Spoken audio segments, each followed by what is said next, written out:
Hey guys, we got a beautiful day in central Minnesota. Take a look, take a look. Just gorgeous. So we've got sunshine. We've got supposedly 33 degrees. Now, after the last flop of a prediction on the snowfall where we were supposed to get 14 inches and we got 3, maybe it won't hit 33 degrees today, but like I mentioned before, not everything's about that red tractor. So got a little project going on today. Stay tuned. Well, Fleet Farm lent me down, but Napa didn't. So all for the low price of $37 for 2 of them, but at least we'll have them on stock so we don't have to spend an hour driving around next time looking for them. There she is, the other new tractor. So I have a 1948 Farmall Cub. So I picked this up, and not everything. Some of the people that know the Cubs well, you know, the grill's not original. That's from like a 52 grill. But the serial number crosses over to a, it's going to be hard to see in this lighting, so I'll pan across it later. So this should cross over to be a 1948 that was redone by a previous owner. So overall, it's an excellent machine, but when I got it, it was a lot of the maintenance was not known. So I've done a couple of things to it. Make a little bit of a mess here, show you what we're looking at. Oil's not terrible, and if it'll focus on there, but it's time. It's time to start fresh. We're coming up to spring, and so we're going to start getting everything else cleaned up and ready, because we'll be putting a lot of time on this tractor, and the kids just love it. So stick with me. We're going to change oil and get it running for a little bit, warm it up. It's been sitting a long time.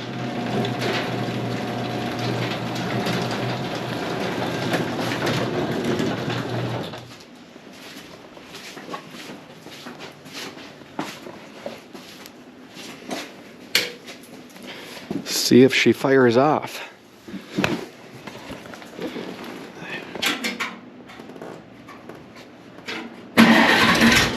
Whoop. Sounds like she will.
So we've got a 9/16.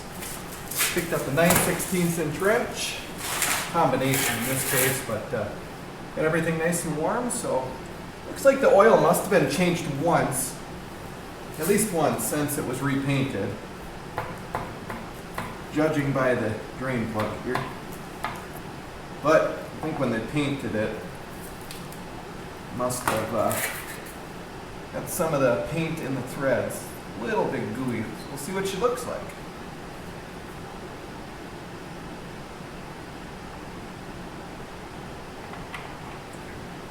Yep, it was time. Pretty brown and borderline milky. So this was a good project for today.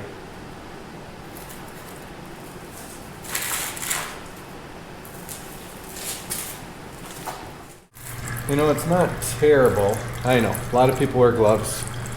I should be too, but you know, it's time. It's not the worst stuff I've seen, but I have to admit it looked better on the dipstick than it does now in the tray, so it was a good project for a beautiful day.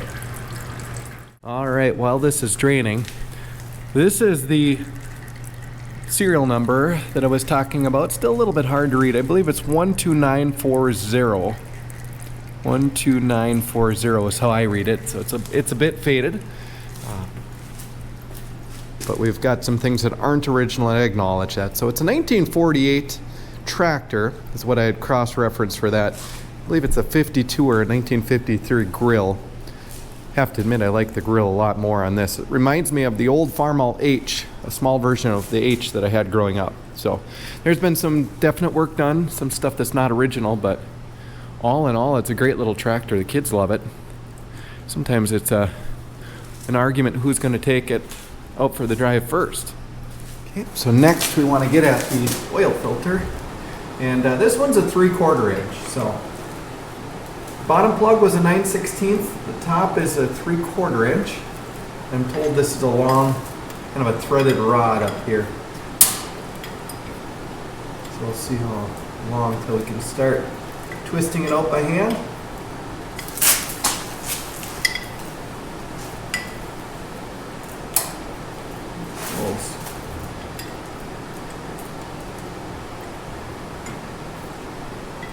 So today on our adventures we went to Fleet Farm. So I've seen a lot of them recommend 30 weight. I've also seen a couple of forums talking about 15W40. Supply demand with everything that's going on in the world right now. Not that this is the viscosity or the manufacturer that I probably would have gone with, but boy, the shelves are looking a little bare, a little pick through. And we actually had to go to Napa to get our oil filter. So it's 1153 is what cross-referenced, or at least that's what I'm told. And this kit does come with the O-ring or gasket for the top of the oil filter replacement here. So that's something I made sure that it came with too. But man, they had it. They weren't sure that they had it, but they did have it. So we opted to get two of them, and for the low price of $37.22 for two of them with tax. So we figured we were there, we're going to keep the tractor around, might as well get two so we don't have to do this again. So I'm going to go and try to sneak this out of here, probably put this back and see how easy it comes out and if we make a big mess. So I've never done this before, and I'd like to get this top portion loose here.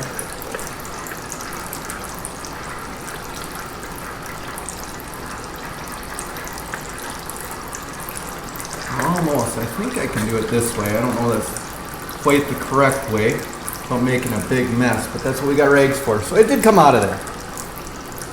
And I'm not finding anything super suspicious, but it definitely needed to be done. So we're going to let it sit a little while, and now that it's got a little bit more draining, we'll let it drain the rest of the way and then clean everything up in the meantime.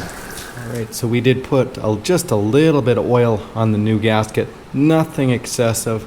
They don't want to draw new dirt and such to it. So put the O-ring on. And this compression ring, again, I made sure it was cleaned out before. So I'm going to try to finagle it. There is some rewiring of the tractor that was done. So I want to make sure that nothing gets in the way. And part of that's the difficulty in putting this back in where it belongs. With some of the linkage, nothing's quite original. So we got to just take it easy. Don't bend anything. And it looks like it'll slide right down into place here. At that point, you need to make sure that that gasket seals like it's supposed to. And it looks like that should do it. I kind of slowly start to thread it and make sure everything lines up, but it doesn't look like this is going to be terribly difficult to do. Granted that nothing gets cross-threaded in the process. Go and snug up that bolt. And I did get a ratchet, just because there's so little movement that we have in here. We'll make sure everything again seats nice and snug. Then we'll go to the other side, and I think we'll make sure that, and the drain plug, I did not put the drain plug back in yet, just realizing that now. We'll do that on the other side, and I believe it's 3 quarts. So this might take a little bit, so we'll fast forward here. So we're going to install the drain plug. So everything is just about finished out of here. You're going to clean that out with a clean rag. Make sure we get a good seat or seal.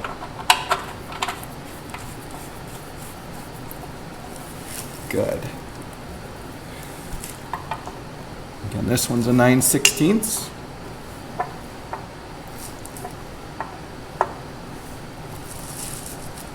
We'll try that. Now the fun part. So we've got my favorite funnel. And why is it my favorite? Well, because it's got the screw cap on the back to keep everything clean in between, so we don't have dirt and debris. Otherwise it was the old trick of rags and more rags.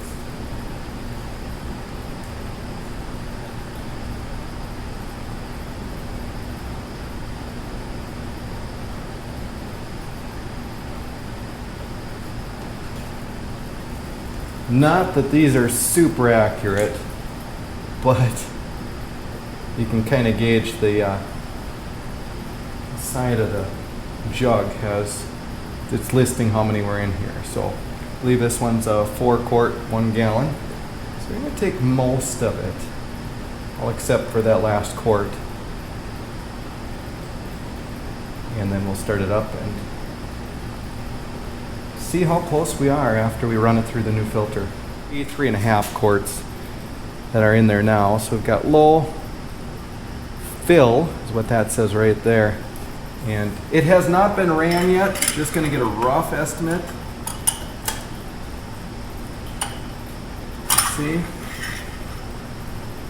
We're right below. Do that one more time. So we were right about there, and that's full. So I'm going to make sure that this is seated correctly all the way on there. Oh, see, that went down a bit more that time. So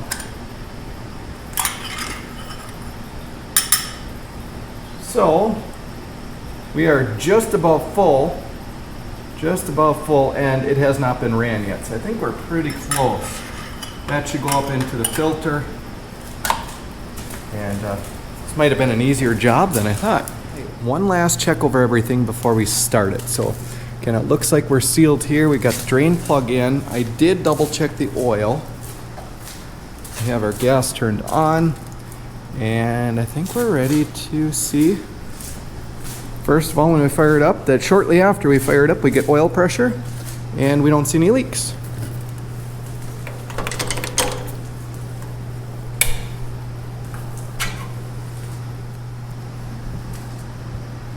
Let's see if we can watch that oil pressure there.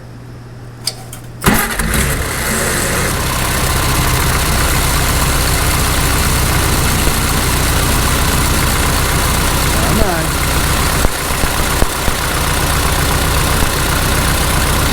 There we go.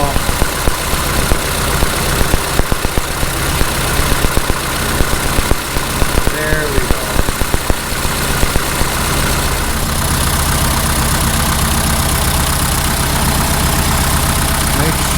Watch that.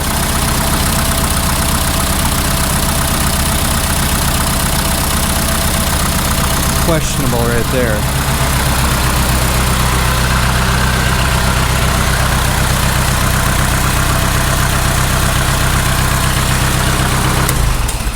So that is something I should have thought of. Now I cleaned it very well I have to make sure I don't get excessive amounts of, oh, see, it is. So I guess I had a little work to do. I got to figure out about getting a new press ring or whatnot on there. And, well, without torque specs, I opted to, yeah, I still snugged it up a little bit. So nothing excessive, about another quarter of a turn is what I ended up doing. It seemed to have enough snug left in it that it's no longer leaking, so I'll have to watch that. So we'll check the oil after it sits a couple minutes, and I think we're ready to go take it out for a drive. Just make sure not to get it stuck because it's not great in the snow. It's got good rubber on it, good tread, but it's terrible in the snow.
Well, I want to thank you guys for watching along today. Hope you enjoyed the 1948 Farmall Cub.